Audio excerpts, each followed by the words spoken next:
I am George Daigle. This is WERUradio, and I am excited, ladies and gentlemen, about today's guest. Yes, you know that voice, that gruff voice. He is here, ladies and gentlemen. He's had songs that we have had in rotation, like Lollipop, Bubbles, and his latest song is all about that meat. Ladies and gentlemen, Yeah. let me introduce to some and reintroduce to others, Estevan The God. What's up, Hey, man? what's going on? Man, it's wonderful. It's good to see you. Good to see you. Glad to see you here on the station. You're doing big things. How's the weather where you are, man? Is it bipolar like it is here in Atlanta? Yes, it's bipolar, just like Atlanta. Well, man, we definitely got to get you out here. I know you've probably been out here in Atlanta, but I've never had the opportunity to meet you in person. So this is our I've first. never been to Atlanta, and the time that I was supposed to come, I had my little medical situation, but that would have been my first time last year when I was supposed to come. Okay. Well, are you okay now? Oh yeah, I'm fine. I'm fine. It was Okay. just, it was a lot going on, and just have to get that squared off first. But it just happened right when I booked the rentals and the Airbnb and all that, so I just have to cancel Wow. it. But I do plan on coming this year. So Well, hey, we are ready for you. But let's get into it now. You've been doing this a while, but let's go back to the beginning. When did you start? How did it all begin when Estevan the God said, move over, Aubrey. I got this. well, when I was young, I wouldn't say 12.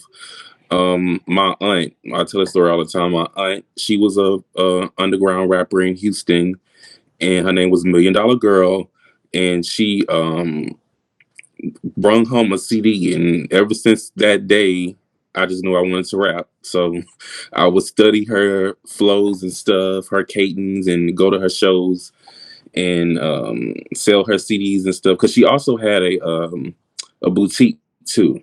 Okay. So I was always around like music stuff. I had a musical family, so once she kind of brought that CD home, I don't know what sparked something, but it just said you're gonna be a rapper today. So I was a rapper from that point on. So now, $1 Million Girl was one of your idols when you were growing up. Who were some of the other people that you emulated and listened to?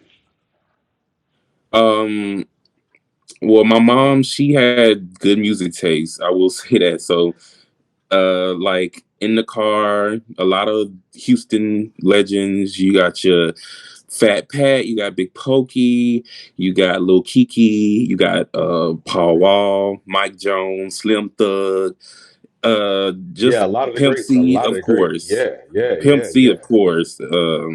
Bun B, UGK, just all those people. And it's kind of scary now, too, because even when I go back and listen to myself, I'm like, dang, I sound just like them. Like, I sound just like these people. And I don't even think I purposely did it. It was just something I was just always around. So it's in me. Now, when you started emulating some of these artists and started listening to hmm what they did and how they flowed and everything. Now, hmm this is at the house. You getting your flow together. Learning stuff and all this. Uh-huh. When did you hit the stage and say, "All right, yes, I'm doing the right thing"? When was that moment, and what was that moment? Um, well, okay, so my aunt was $1 Million Girl, and I had another aunt. Her name is Charlene. She was $1 Million Girl's manager. So once she was managing her, she kind of saw a lane for me in like performing at schools or like little middle school events and like mall events and stuff. So she put me in like a production um thing that they had. I don't remember the name, but it was like a production, and the lady like worked with me before I actually hit the stage and stuff. So we were getting ready for some fashion show at a mall event. That was my first performance, and $1 Million Girl was a part of it. So this had to be like 2000, I want to say 2006, 2007. Okay. And once I got the reaction back, I knew that was the moment. You began to do your thing on stage, joining your aunts, hmm and being on the stage, getting in the studio, and you came out hmm with your first project, Rose Gold. Now, how did that all happen? How did you get the material and get the unction or the opportunity to get into the studio for that? As far as like Rose Gold, that came honestly later. The first project that I did have was called Underestimated.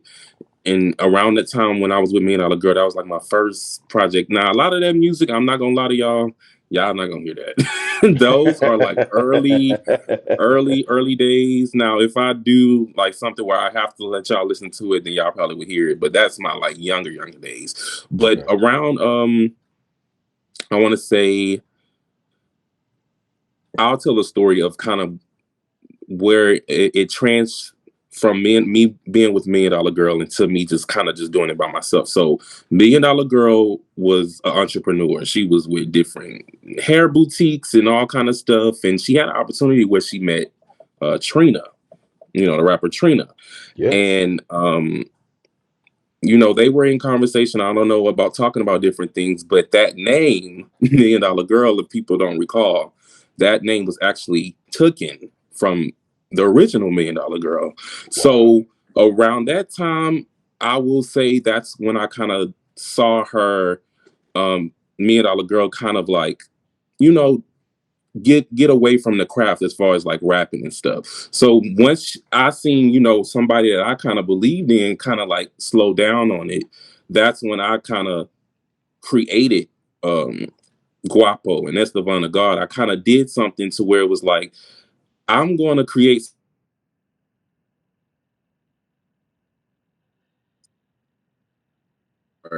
you know, do certain things like that. So once I kind of seen what she went through, that's when I kind of builded this character for myself because she did the same thing. But it was like, those stories back in the day when people would take certain things from you and, I kind of witnessed that. I was sitting at home and I think Trina came on TV and we just heard as a family, we heard her saying Million Dollar Girl. That was the name of her song. And we was like, wait, hold on. Didn't you just meet Trina?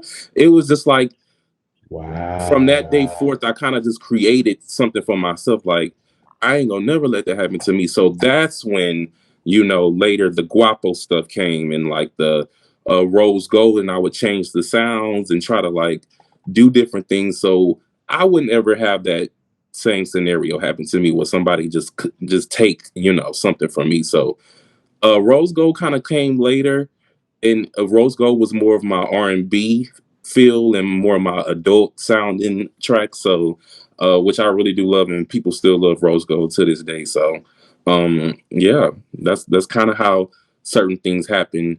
As far as like me transitioning from being with Million Dollar Girl to just being solely by myself. So let's fast forward real quick from Rose Hmm. Gold to one of my first introduction to you, which was Lollipop.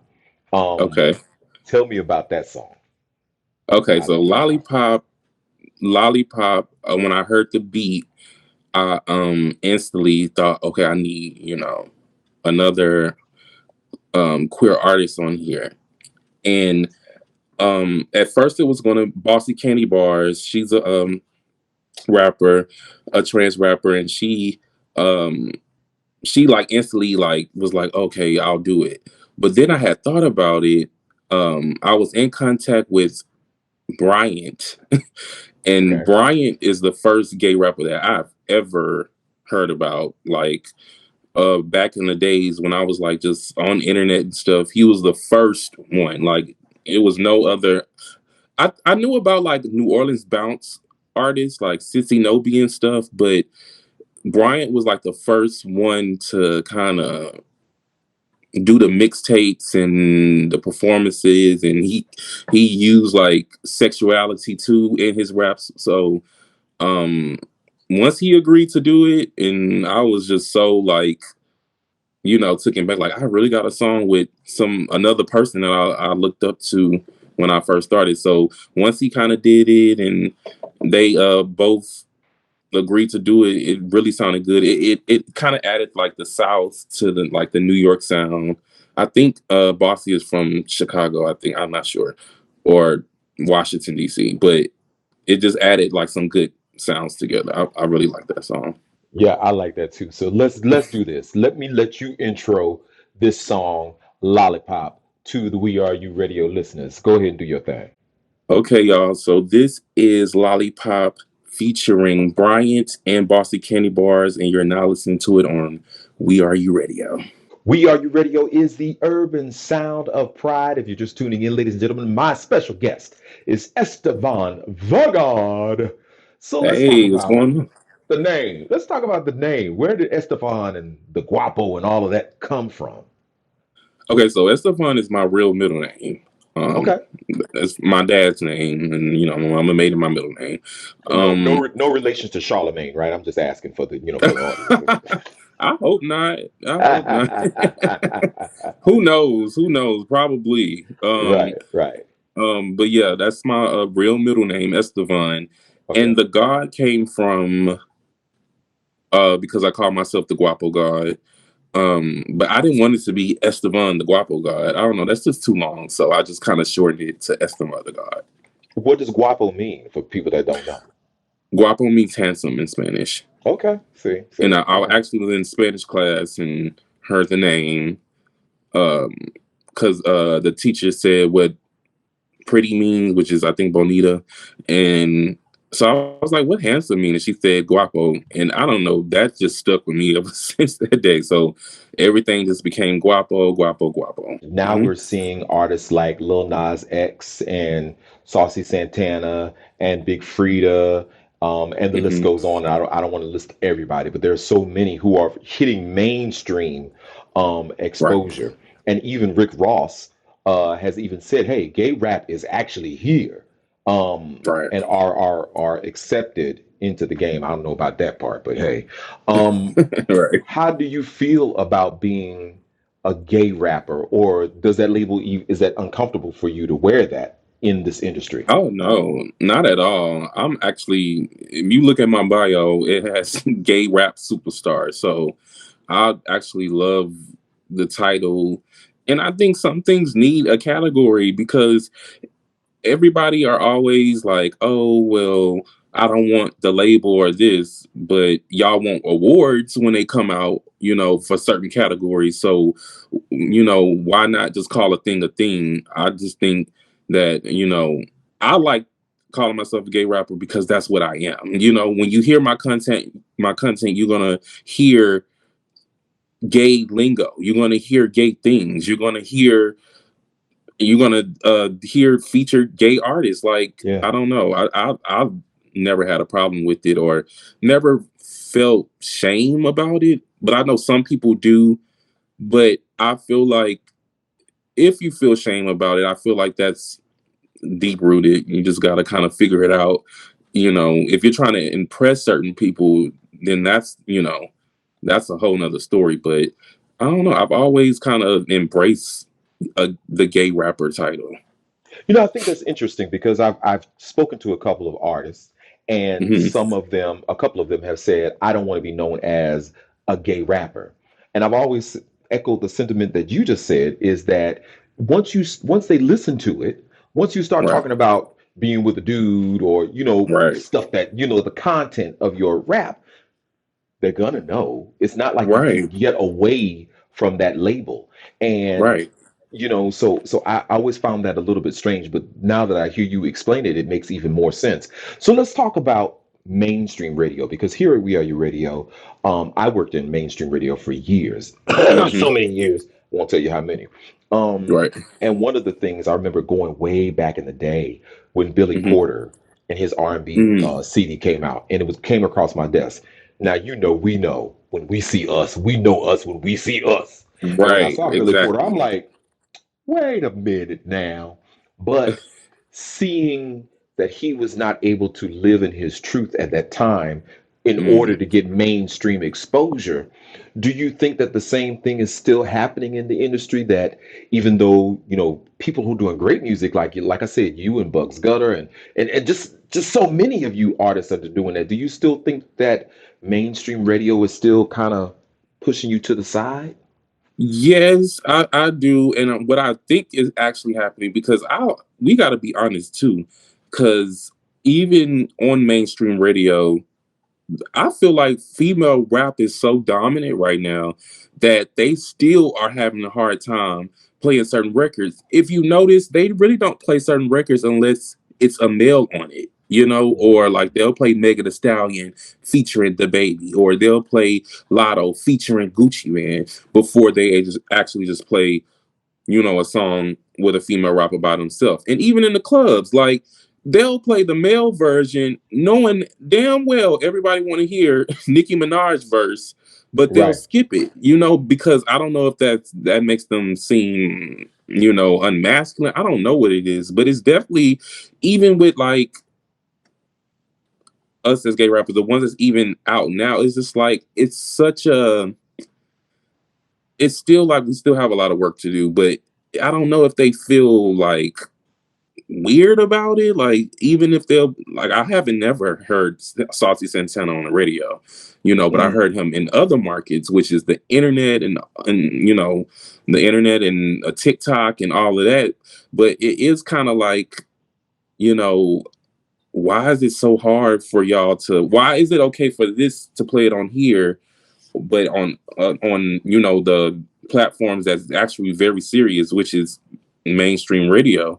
Right. Why is it just so hard just to break into those things as a gay artist? I don't get it, because gay people have been around for so long, and you know, they're finding out a lot of artists that are straight, or you know, you know, coming out now. So it's just like, That part. I don't That know. part. I don't know when will be the, I'll, you know, I'll vow to keep fighting, but I think that's gonna take like a real, like, I don't know, like a law come in that y'all have to play, you know, different kind of music. It just can't be this one thing. I don't know. It just it has to be something, because it is kind of segregated Very. on the Yeah. radio. It's like y'all only play straight people, you know, and we bring so much to the table as LGBT artists, like so much, Yeah, and so just for much, y'all to and a lot of, recreate it. and to be honest, even and it's not to take away from any of the artists, but a lot of the female artists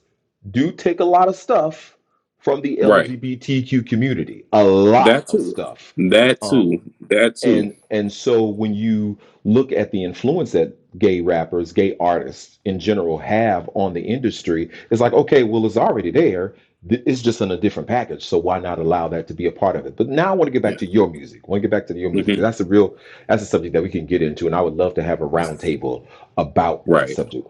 But let's talk Right. about my other song, my other jam. Now, all of your songs have been kind of like, hey, I want to get on the floor. I want to shake a little bit of something. Was that Hmm. intentional with this song, Bubbles? Um. Well, I will say, after I did Bust It Open with Vodka Ragu, I kind of did notice a different audience, you know, that like to, you know, dance and stuff like that. And you know, with the TikTok being out, and people like to do that too. So I did kind of like purposely, you know, do like the little Mm, grooving songs. But Bubbles is very gym. I just had this idea of doing something like, you know, how the gyms used to be in the 80s when they used to do the workout DVDs. I think I was watching. I have no idea about the 80s. What are you trying to say, sir? What are you trying to say? But yeah, the song, Let's Get Physical. Mhm. Let's Get Physical. I was watching that with my best friend, which is also my videographer.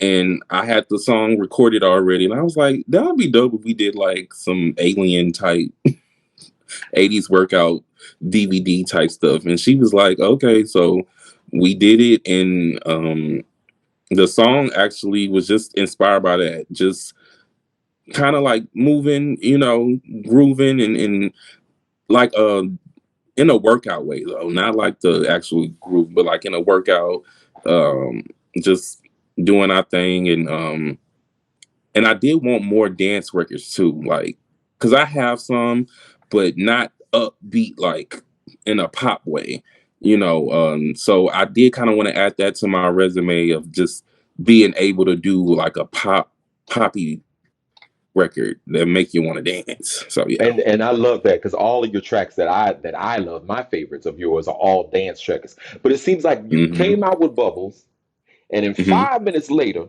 there was a remix on. How did how did that come out? That's how it usually goes. When I do a song, people will always be like, let's do a remix. So Bubbles, I will say that was my last little remix. I was like, I'm gonna do this. no more remixes, okay? So, but yeah, the most Rico hit me up, Rico Cassadine, Love High him. Love him. Yellow, and K Star. They hit me up. They wanted to do it, and it was one more person that was supposed to Rico with the K. He was supposed to be on it, but I guess he couldn't really do it. So yeah, that's how it came about. Usually when I do something, they be ready. So I just send them the beat and they send it back within like 2 days and they'd be like, okay, I guess I got a remix. Well, we're going to let the people hear the song. So I'm going to let you do your thing. Go ahead and introduce it for us and let us get hyper ready to hear it. Okay, y'all. So this is Bubbles featuring High Yellow. Bubbles remix actually featuring High Yellow, Rico Cassadine, and K Star. And you're now listening to it on WERUradio. I appreciate you being here, but I want to get to this last single. Now, it seems like it's a theme because first we had Lollipop. Uh-huh. Then we had Bubbles. So I guess I thought about gum, a bubble, but I knew we were talking about something else. And now we moved over to another one of the food groups. and, and that's meat. Tell me about that Yes. single and how that came together. I'm gonna be honest, I don't even know how that came about, but I just knew I heard the beat. Once I heard the beat, I was like, yeah, that meat. That meat. And then once I went through it and did the verse, it just came about, and I don't know if I was hungry. And that's what I did I posted this on Twitter. I said meat was supposed to be about one thing, but now that I keep listening to it over and over, I really think it's about food. I think I was just hungry. I was just hungry. It has a double meaning. Yeah, definitely. Now, you've been teasing online because I saw this on your Insta and I saw that you were working on a remix. Like I said, the song comes out and 5 minutes later, there's a remix, y'all. So who is going, can you reveal, can you tell us who's going to be featured on that? Yes. So what I actually did, because I had to cater to, like you said, we have thick fans. So I had to cater to both of them. I came front with you. I have a lot of Caucasian fans, thick fans. Like, they love my music. They support everything. Like, they actually pay for stuff. Like, and they go hard. And, my hip hop fans, that love me too. So the first remix is features Jackie Tsunami, and an artist named Antoine Black. So that's going to be the first remix, and then the second one, which is actually called a Cub mix. That's what they call the Bears and the Cubs and stuff. The Cub mix will feature Bryce Quartz and Tono, which is they're both rappers too. So they're both gonna come. They're gonna come out at the same time, but I definitely think people will enjoy like how different they'll sound, but still kind of have that same cadence to them. So yeah, I'm excited. Well, I'm excited too. I can't wait to hear it. So now, again, I'm gonna let you do your thing. Go ahead and let the people know what they about to listen to. Okay, so right now y'all about to listen to Meat. So go ahead and tune in on WERUradio, and thank you so much for just being there and supporting Estevan The God. That's what's up. It's right here on WERUradio, the urban sound of pride.